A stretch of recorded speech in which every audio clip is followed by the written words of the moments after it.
always selecting such perfect songs. This one it reinforces that notion of ethnoculture. And Felix Adler says, each one of us is unique and irreplaceable. And we act in community to bring out that uniqueness and that difference. And I love about the different colors because here we have flowers in front of us. And what do the flowers mean? Well, I'm going to introduce this and I'm going to hand it over to Sharon. We bring flowers today as reminders of how to live in their diversity, resilience, and fragility. They are symbols of the endurance of the human spirit and the values that support the highest of human aspirations.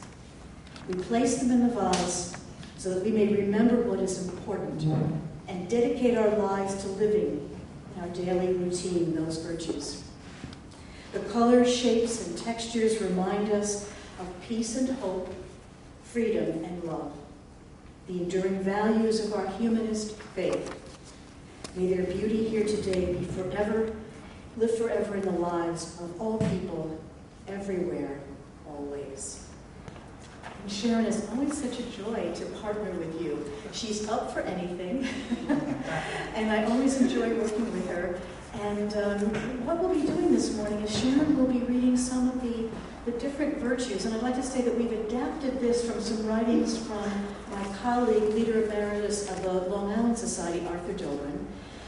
So it will be taught in terms of our virtues, but also we'll be remembering those members who have died this year and those whom you wish to remember, and also an appreciation for those still living, and glad that they are, and all that they bring to the community. So that's what we'll be pulling together this morning for remembrance of living and dead, and also those virtues that really constitute our humanist faith. Again, faith in the sense that we hope that it's true, we work to make it true. So Sharon, please. Thank you, Anne. It's a pleasure to partner with you as well. I have really a very strong interest in remembrances as well as memorial services, and I really hope to share and continue to share some of that interest with you today. Welcome, everyone, and especially to Michael. It's really good to see you have made that transition from class to coming on Sunday. I'll be reading 4 virtues.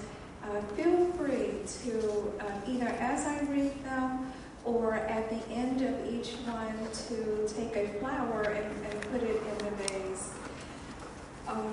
And I'd like to begin with peace. May there be peace of the running wave to you, of water flowing, rising, and falling again. May the stream of your life flow unimpeded. Deep peace of the running wave to you. May there be peace on this planet forever, a world where we live with one another as sister and brother. May there be peace in every heart and hand, extended in friendship to everyone. May there be peace on earth in every garden and home we enter. May they be peacemakers, the sowers of harmony, the bearers of beauty.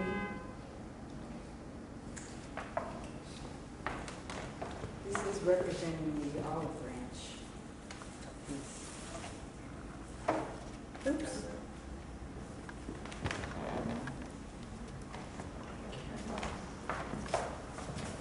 Thank you, Andra. Hope.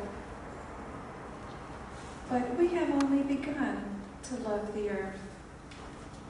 We have only begun to imagine the fullness of life. How could we tire of hope? So very much is in the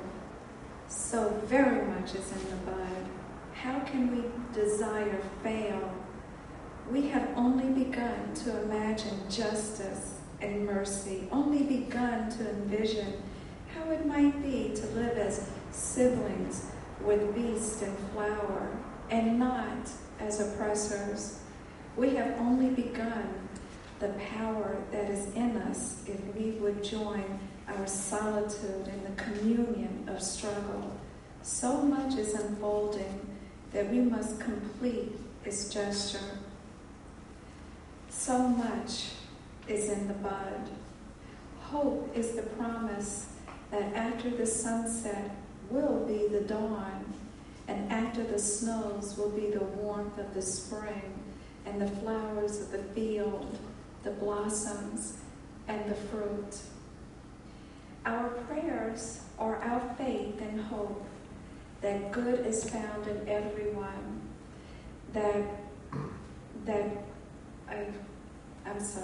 that life can be good and full and rich with the joys of friendship and family. It is a faith that by being bound to this earth, by taking time to see what is before us, our very lives become a thing of beauty. This world can be a better place by how we choose to live, a better world for all of those who are, as well as those who yet to be. By walking side by side, we promise to take care of one another and to give each other the strength and the courage to meet another day in confidence and in hope.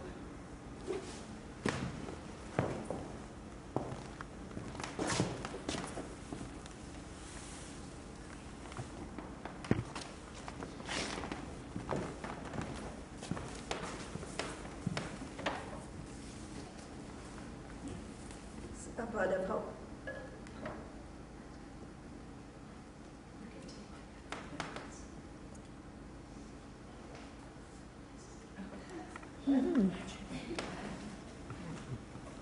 Another bud. Thank you. You can definitely do more than one. Freedom.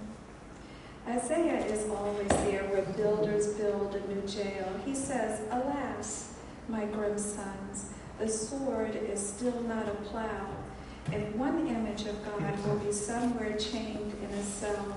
The chain will shackle us all in heaven and on earth. Angels will know the weight of the chain. Winds will not be free to curse even their own fate. The sky will be an endless prison roof. If one captive, we will still remain in a cell at the end of time nearby.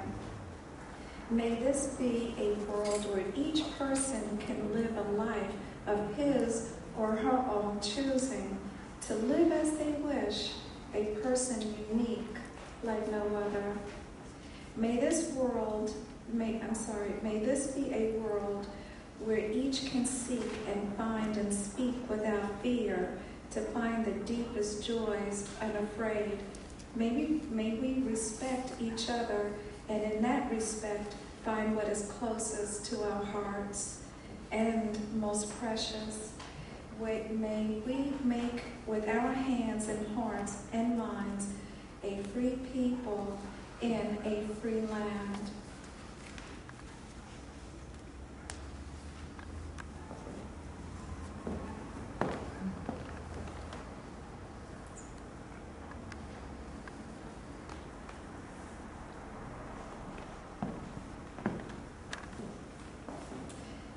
And lastly, on love, feel free during my readings, if you're comfortable with coming up and putting up a flower, you can do it during the reading or after the reading as well. Because my love is a limited love, it is a limitless love, the cold moon shadow penetrates my flesh.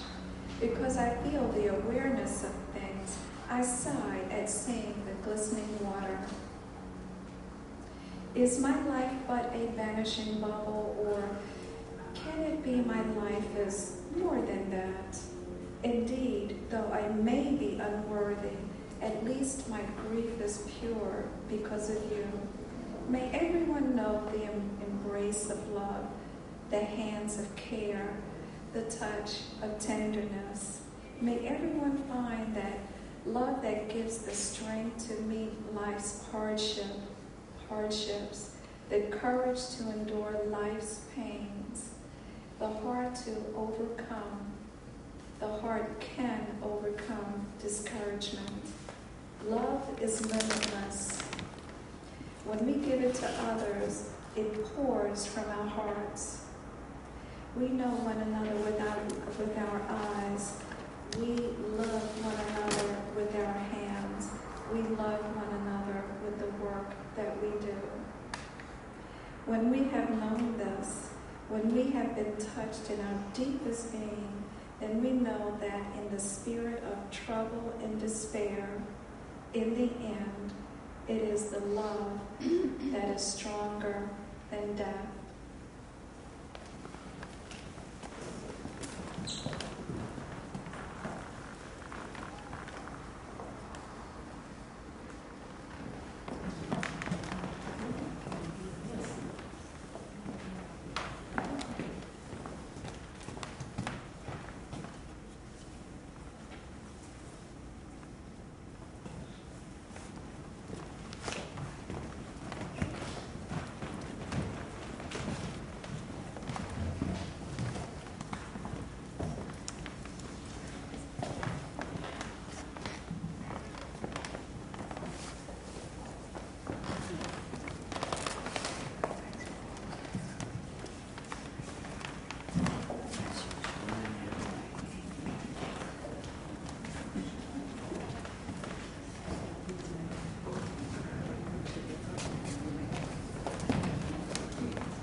Søren Kierkegaard said, "Life must be lived forwards, but can only be understood backwards."